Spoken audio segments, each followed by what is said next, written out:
What's up, guys? It's Celeste, and one of the topics that I've had on my list for a while is doubt, and basically why it's okay to doubt yourself, or that it's okay to doubt yourself.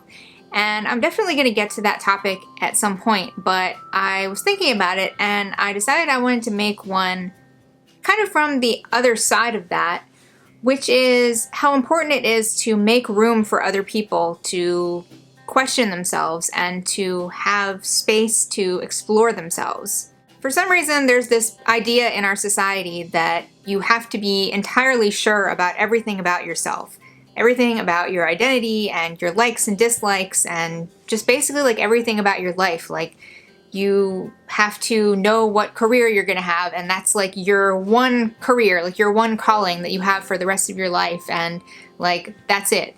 And you're supposed to figure out who the one person that you want to be with for the rest of your life is, and that's it. Like there's one person and you need to figure out who it is and then not be wrong about it. And it's really weird because that's not at all how life actually is for pretty much anybody. I mean, you might do those two things and you might stick with those two things, but there are a lot of other aspects of your life or everybody's lives where you don't know things until you try them, until you explore them. You have to figure out what it is you like and who you are throughout your whole life. It's not something that you just do like when you're a kid and then you grow up and now you're an adult and everything's like static from then forward. I mean, it shouldn't be that way. If it is, then you're probably not growing very much. So I think on some level we all kind of know this, but yet for some reason we expect other people to be entirely sure of who they are.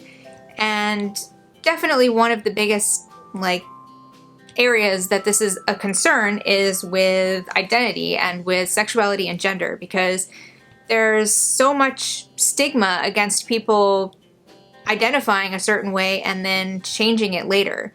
Like there's this stereotype of gender and sexual identities being a thing that teenagers go through as a phase, and like it's not real, it's just something that they're kind of doing for fun, and then they like eventually change their minds, and oh, it wasn't real to begin with because they changed their minds. And first of all, that's not really how all sexuality and gender works, obviously. But even if that does describe some people, so what? That doesn't make it any less real for them. Like if that kid identifies that way at that time in their life, then that's real for them and that matters to them. So who cares if they change their mind later? It's really weird how people react to that as if like it's like they feel like they have won somehow, or like that the person who had some identity and then changed to identify a different way like has failed, and that this person has like proven something about them. I don't even know. It's just really weird, like the way people talk about it. Like, see, you weren't really whatever. Like, I don't know. It's really strange and really just kind of mean-spirited, especially when you're talking about kids, like teenagers, preteens, and even younger than that. There's no reason for you to talk about kids like that, like ever. There's no reason to be dismissive of what kids are going through and like the experiences they're having just because they might change them later. That's such a weird thing that we do in our society, is discount what kids are going through because it's not permanent.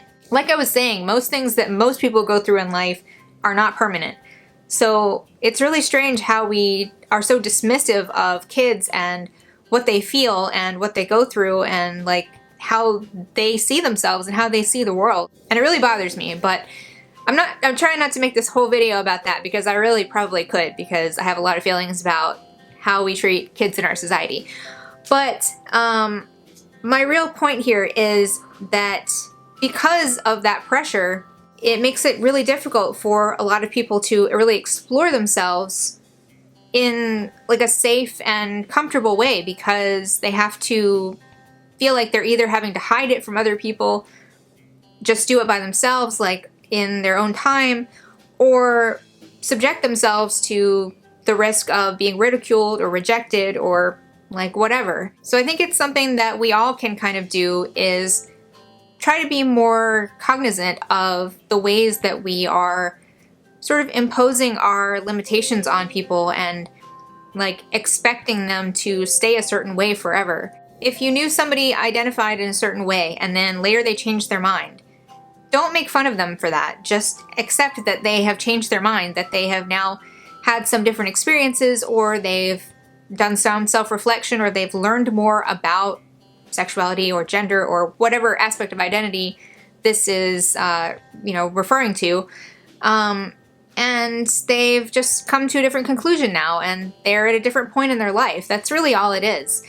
And so if you can just try to be more compassionate about that, I feel like that would really help sort of cultivate an environment where people can feel more comfortable with being unfinished, which is what everybody is. If you like this video, give it a thumbs up and subscribe to see more of my future content. Thanks so much for watching, and I'll see you guys next time.